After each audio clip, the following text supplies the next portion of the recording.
আমি মমতা ব্যানার্জি ঈশ্বরের নামে শপথ করিতেছি যে বিধি দ্বারা স্থাপিত ভারতের সংবিধানের প্রতি আমি অকৃত্রিম নিষ্ঠা ও আনুগত্য পোষণ করিব। নমস্কার, আমি শ্রী সৌরভ মিশ্র। আমি ঈশ্বরের নামে শপথ করিতেছি যে বিধি দ্বারা স্থাপিত চোরেদের প্রতি অত্যন্ত নিষ্ঠা এবং সহানুভূতিশীল আচরণ করিব। আর সামনে যদি আমি টাকা পাই বা সামনে যদি কোনো স্কিম আসে, আমি সেই স্কিম ছেড়ে সব টাকা নিজ পকেটে রাখিয়া লইব।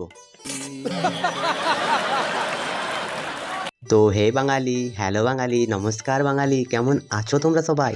আশা করি অনেক অনেক ভালো আছো। তো আজকের একটা নতুন ভিডিওতে তোমাদের সবাইকে অনেক অনেক স্বাগত। তো আজকে আমরা কথা বলবো তৃণমূল থেকে ছিটকে যাওয়া আর তৃণমূলের যে চোর কমিটি নতুন গঠন হয়েছে সেই কমিটির বিষয়ে বিশদে আলোচনা হবে। তো চলো আর বেশি না বকে ভাট আজকের ভিডিওটা শুরু করা যাক।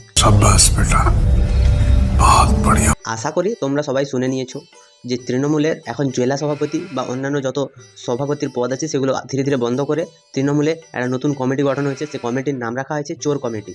তো সেই কমিটিতে যারা যারা আছেন তারা হচ্ছেন জেল ফেরত বা খুনি বা মার্ডারার, এরকম অনেক রকম মানুষেরা আছেন, যেসব মানুষেরা কোনো না কোনো ক্রাইম করে জেল থেকে একবার করে ঘুরে এসেছেন। তো এইরকম চোর কমিটিতে যদি আপনারাও নাম লেখাতে চান তো যান।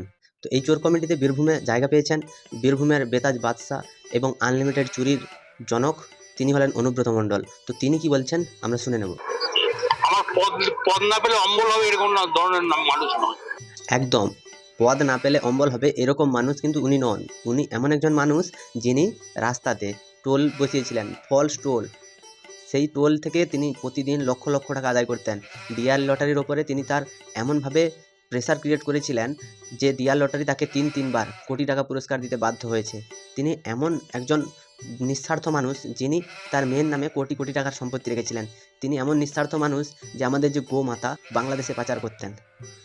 তিনি এমন একজন নিঃস্বার্থ মানুষ যিনি বীরভূম থেকে একটা টাকাও চুরি করে খাননি। তিনি জেল খেটেছেন কিন্তু মমতা ব্যানার্জির শরণাপন্ন হতে তিনি ছাড়েননি। তিনি জেল খাটার পরেও তিনি মমতা ব্যানার্জিকে মমতাময়ী মা রূপে দেখেছেন। তো ইনার মতো নিঃস্বার্থ মানুষ আর কি তোমরা কেউ দুটো পাবে? সবাই মিলে এই চোরটাকে অনেক ভালোভাবে আশীর্বাদ করে যেন আরও দীর্ঘদিন বেঁচে থাকে। আমাদের মমতা ব্যানার্জি রাজ্যসভার মেম্বার করতে চেয়েছিল, তখনই হয়ে যেত। আমি হলে তো অনেক আগে এমএলএ এমপি মন্ত্রী সবই হয়ে যেত। পদের ময় আমি করি না। একদম, আমাদের অনুব্রত মণ্ডল তিনি চোর কমিটিতে থেকে তিনি বলছেন তিনি পদের মায়া করেন না। তিনি জেলে বসেও বীরভূমের জেলা সভাপতি ছিলেন। তিনি তৃণমূল যতদিন থেকে এসেছে তিনি জেলা সভাপতির পদটাকে ধরে রাখতে চেয়েছিলেন। তার পদের মায়া নাই কিন্তু জেলা সভাপতি তিনি থাকতেন। তার যদি পদের মায়া না থাকতো তিনি সামান্য পঞ্চায়েতের মেম্বার হয়েও কাজ করতে পারতেন। তো অনুব্রত মণ্ডল এমন একজন মানুষ যিনি চুরি, ডাকাতি, খুন, বাটপাড়ি কোন জিনিসটা করেনি। পুলিশের সামনে চোখ উঁচিয়ে কথা বলেছে, 2 ঘন্টার মধ্যে নাকি সব ঘরবাড়ি জ্বালিয়ে দেবে, ধ্বংস করে দেবে, কত কত কথা, বিজেপির একটা লোককে আস্ত রাখবে না, বহুত কথা বলেছিল। তারপর জেল থেকে ফিরে আসার পরে পুরো নর্মাল হয়ে গেছে। আর পদ নিয়ে আমি চিন্তা ভাবনা করি। মানুষ সঙ্গে থাকতে পারলি, মানুষের পাশে থাকলি, সেটি আমার কাজ। মানুষের সাথে থাকতে পারলে আর মানুষের জন্য কাজ করতে পারলে নাকি তার খুব ভালো লাগে।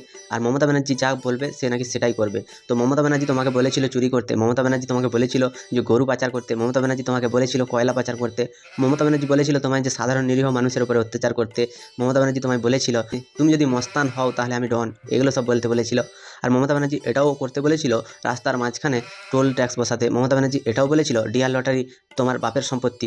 মমতা ব্যানার্জি এটাও বলেছিল যে তুমি চুরি করে সব টাকা ব্যাংকে রাখো, তোমার যে সিকিউরিটি গার্ড আছে তার অ্যাকাউন্টে কোটি কোটি টাকা হোক। মমতা ব্যানার্জি এগুলো সব বলেছে, আমরা জানি। আর মমতা ব্যানার্জি এত সৎ হলে তুমি আরও কত সৎ হবে সেটা আমরা ভালো করে বুঝে গেছি। ঠিক ধরেছ। ব্যানার্জি যা বলবে তাই করবো। জেল যখন খেটেছি তখন কোনোদিনই অন্য দলে যাব না। একদম একদম, জেল যখন খেটেছো তুমি কোনো দিনও অন্য দলে যাবে না, কারণ জেল খাটার এতদিনের যে পয়সা বা কামানো পয়সা যেগুলো অ্যাকাউন্ট সিজ হয়ে গেছে সে টাকাগুলো তো উদ্ধার করতে হবে। তো দেউচাপাচামি হচ্ছে সেইখানকারই পাশাপাশি একটা গ্রাম। তো সেই গ্রামের কয়লার খনির সন্ধান পাওয়া গেছে। তো সেই জায়গায় অনুব্রত মণ্ডলের এলাকা। তো তিনি আর অন্য দলে গেলে সেখান থেকে কয়লা চুরি কী করে করবেন, কয়লা চুরি করে কী করে ব্ল্যাকে বিক্রি করবে। তো তাই তিনি জেল খেটেছেন, তাই তিনি সেই টাকাগুলোকে উসুল করার জন্য দেউচাপাচামির কয়লা চুরিতে নাম লেখাবেন, তার সাথ দেবেন আমাদের ভাইপো মহাশয়। তো সবাইকে অসংখ্য অসংখ্য অভিনন্দন জানাই কয়লা চুরির জন্য। रोशनी चांद से होती है, सितारों से नहीं। मोहब्बत ममता बनर्जी से होती है और किसी से नहीं। हाँ, रोशनी चांद से होती है, सितारों से नहीं। चोरी ममता बनर्जी से होती है और किसी से नहीं। মমতা ব্যানার্জি এমন একজন চুরি বিদ্যায় পারদর্শী, তিনি যখন চুরি করেন তখন কোনো প্রমাণই রাখেন না। আর মানুষকে 500, 1000 আর 1500 এতদূর পর্যন্ত তার লিমিট আছে, সেই লিমিটের বাইরে তিনি টাকা দেন না। 500,000 টাকা পেয়ে মানুষেরা খুব খুশি। মানুষেরা তাকে 3বারের মতো মুখ্যমন্ত্রী নির্বাচিত করেছে, 4বারের জন্যও করুক, আমরা চাই। বাংলার অনেক ক্ষতি হোক, বাংলাকে 200 বছর পেছনে উনি নিয়ে যান। আর একটা কথা আমি শুধু তোমাদের কাছ থেকে জানতে চাই, যে এদেরকে ভোট কে দেয়?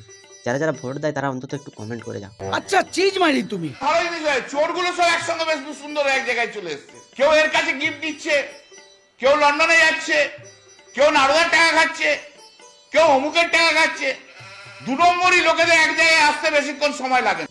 তবে কল্যাণ ব্যানার্জি তিনি মদ খান, গাঁজা খান, কি নেশা যাই করে থাকুন, তিনি হচ্ছেন সবসময় সত্যিবাদী, সত্য কথা বলেন। তো সবসময় একটু নেশায় থাকলে কী হবে, তার মুখ থেকে বেশ কিছুদিন আগে কিছু সত্যি কথা বেরিয়ে গেছে যে চোরগুলো এক জায়গায় হয়েছে। এই চোরগুলো হচ্ছে কে? অনুব্রত, কাজল, তারপরে তোমার সায়নী, দেবাংশু, এরকম অনেক বড় বড় চোর আছে, তারা সব এক জায়গায় হয়েছে। মমতা ব্যানার্জি খুব শান্ত মনের মানুষ, তাই এদেরকে সহ্য করছে। আর ওনার কিছু নিশ্চয়ই প্রফিট আছে, নাহলে উনি কেন সহ্য করবেন? তো এইরকম করে আমাদের পশ্চিমবঙ্গটা চলছে। এই পশ্চিমবঙ্গ একদিন নিঃশেষ হবে, সেটা আমরা জানি। আর নিঃশেষ হওয়ার পেছনে আমাদেরই ভোটারদের অবদান অনস্বীকার্য হয়ে থাকবে। এইটাও সম্ভব? দেখো, কয়েকদিন আগে বলেছিলাম যে আজ শিক্ষকরা রাস্তায় নেমেছে, রাস্তায় নামবে ছাত্ররা। দেখো, ছাত্ররা তো রাস্তায় অলরেডি নেমে গেছে, তোমরা সবাই জানো। তো এইটা নিয়ে একটা মহা ক্যাচাল হয়েছে। সেই ক্যাচালটা হচ্ছে কি, যে শিক্ষকরা তাদের সাথে ছাত্রদের নিয়ে সেখানে পড়ানো শুরু করেছে, কিন্তু শিক্ষকরা তাদেরকে কোনো অংশে একবারও বলেনি যে তোমরা আসো, আমরা এখানে ক্লাস করবো। ছাত্ররা নিজের স্বইচ্ছায় এসছে। তো এখানটায় শিক্ষকেরা একটা গেঁড়া কলে পড়েছে। মুখ্যমন্ত্রীর পুলিশেরা শিক্ষকদের নোটিশ দিয়েছে যে ছাত্ররা এখানে কেন আসবে, তাদেরকে হাজিরা দিতে নির্দেশ দিয়েছে, না হলে তাদের বিরুদ্ধে গ্রেপ্তারির পরোয়ানা জারি করবে। তো পশ্চিমবঙ্গের পুলিশের এত অতি সক্রিয়তা দেখে আমার গর্ববতী মনে হচ্ছে নিজেকে, কারণ আমি প্রচুর পরিমাণে গর্ব অনুভব করছি।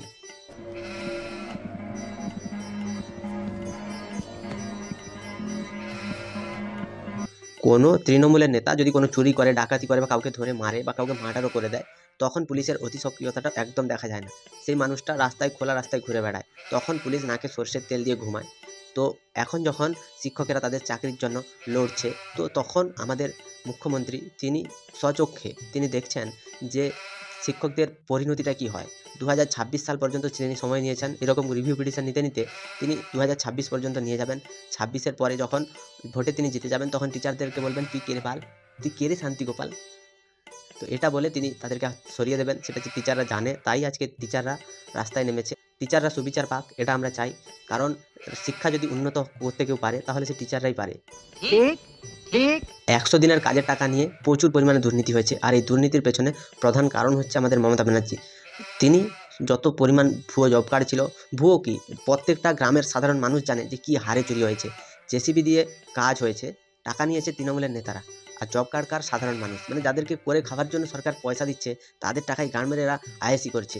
তো এখন যখন সরকার কোনো কারণে পয়সা দিচ্ছে না, তারা চুরি ধরে ফেলেছে, কেন্দ্রীয় সরকার আর টাকা দিচ্ছে না, তখন এদের বহুত গায়ে লাগছে। গুজরাটে কোনো একটা কারণে ওরা চুরি করেছে বলে ওদের নিয়ে আমাদের রাজ্যে বিশাল হই হই চলছে যে গুজরাটের মন্ত্রীর ছেলে অ্যারেস্ট হয়েছে। তো গুজরাটের মন্ত্রীর ছেলে যদি চুরি করে, তোরাও চুরি করবি? গুজরাটের মন্ত্রীর ছেলে যদি কাউকে মেরে দেয়, তোরাও মেরে দিবি? তাহলে ওদের মধ্যে আর তোদের মধ্যে কিসের পার্থক্য? তোরা কিসের সতী? সতীর ছেলে হয়ে তোরা সবসময় ক্যামেরার সামনে এসে নাটক করিস, তো তোরা কিসের সতী ভাই? কত পাতেলা।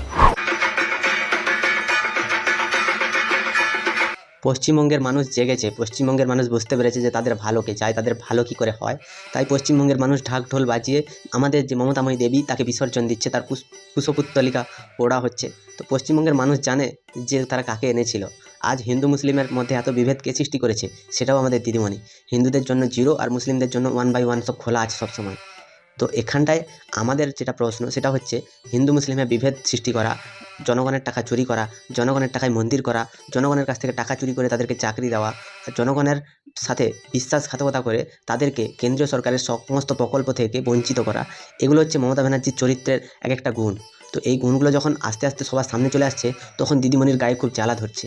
এই জ্বালা কিন্তু মেটবার নয়, যেদিনে জ্বালা মিটে যাবে সেদিন ভাববে দিদিমণির সব শেষ হয়ে গেছে। তোমরা নিশ্চয়ই জানো যে উত্তরবঙ্গ থেকে দক্ষিণবঙ্গ এখানটায় শুধু নেতারা দল পরিবর্তন করছে। তো রিসেন্টলি জন বাল্লা নামক একজন বৃদ্ধ মানুষ মানসিক ভারসাম্য হারিয়ে তিনি তৃণমূলে জয়েন করেছেন। তো এখানে তৃণমূলে জয়েন করার পরে তিনি নিজে কি করবেন সেটা না বলে তিনি কি করতে পারেননি সেটা বেশি বলেছেন। তিনি বলেছেন যে তিনি নাকি 160 কোটি টাকা দিয়ে একটা হসপিটাল তৈরি করতে চেয়েছিলেন, যেটা নাকি আমাদের বিরোধী দলনেতা আমাদের মেদিনীপুরের ছেলে শুভেন্দু অধিকারী তিনি নাকি করতে দেননি। তো আমার এখানটায় বড় একটা প্রশ্ন আছে যে তিনি কোন পদে ছিলেন যে তিনি এইরকম একটা উন্নয়নের কাজ হাতে নিয়েছিলেন। তো তিনি এমন একজন মানুষ যিনি একদম সৎ, তাই তিনি তৃণমূল দলে গেছেন। কারণ তৃণমূল দলে সব সৎ লোকেরা আছে, উনি প্রতিদিন খবরে দেখছেন, উনি প্রতিদিন নজর রাখছেন যে কী করে কোন দিক দিয়ে চুরি হয়। ইনি নাকি 160 কোটি টাকা দিয়ে যে হসপিটালটা করতে চেয়েছিলেন, সেটার জন্য প্রধান বাধা হিসাবে দাঁড়িয়েছিল শুভেন্দু অধিকারী। তো আমি একটা কথা বলি, যে টাকাটা দিচ্ছ তুমি আর জমি দেবে রাজ্য, তো টাকাটা যখন তুমি দিচ্ছ, জমি রাজ্য দিচ্ছে, এখানটায় শুভেন্দু অধিকারী তোমাকে কোন দিক দিয়ে বাধা দিল?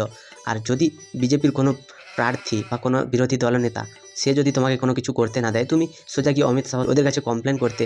ওরা ঊর্ধ্বতন কর্তৃপক্ষ হয়ে আছেন, তো ওনারা ডিসিশন নিতেন যে কী করা যাবে কি না করা যাবে। তুমি সেটা না করে তুমি সোজা গিয়ে তৃণমূলে যোগ দিলে। তৃণমূল দলটা নাকি স্বচ্ছ পরিষ্কার একদম খুব ভালো কাজ করছে মানুষের জন্য।